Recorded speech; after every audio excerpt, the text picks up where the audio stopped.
person who comes in and out of the house. Like, you don't belong here. All right, on deck is going to be Nora Lang. They're coming to the stage right now. Really excited to have them here. Give it up for Caitlin B.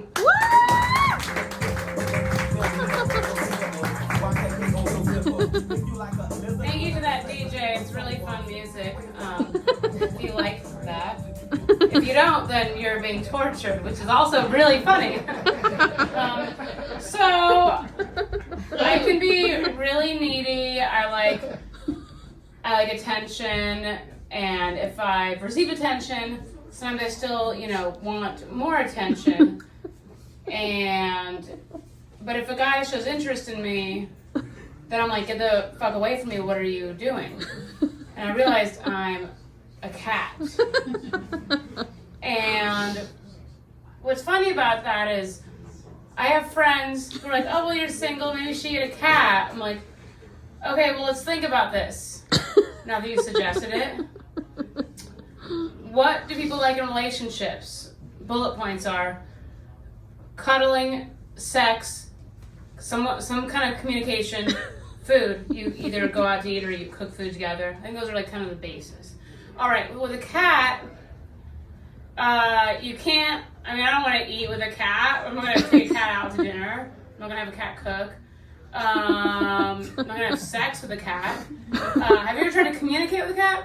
It just depends on the cat, I guess. And then cuddling, I just feel like I just fight with cats because, I'm in my bed and then my roommate's cat is like walking around my head and I'm like, this is not what I want.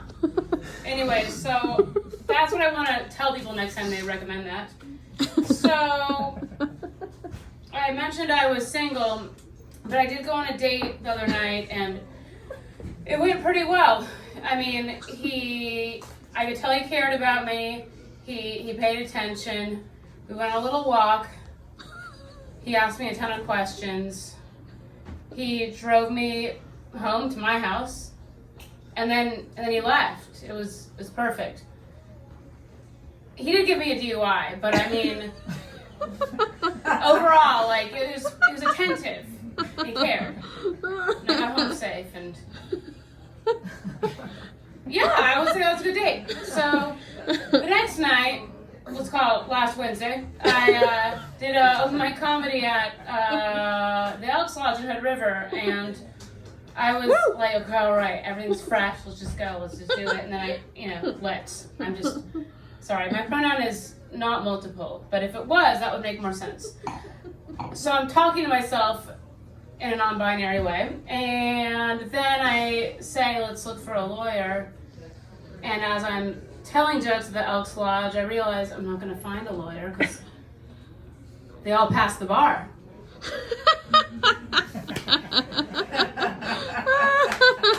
Even my boss loves that one.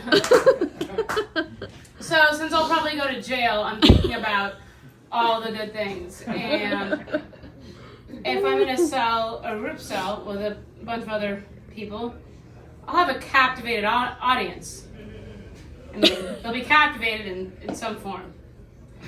And I'm thinking about, I always just like to tell jokes, get reactions, and then do better, right? But if I'm in a jail and I'm telling my jokes, can I really trust their reactions? Are they going to give me an honest response?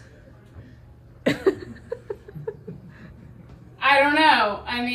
Because we're in jail. What are they there for? Are they there for lying? I think that's the number one reason people are in jail, lying.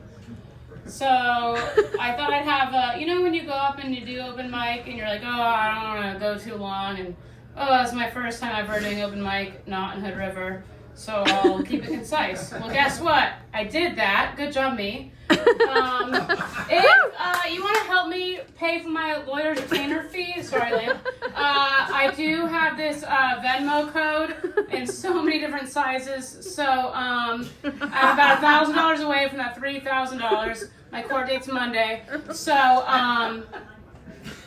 everything I say is also not a joke. So that's me. All right, host, please.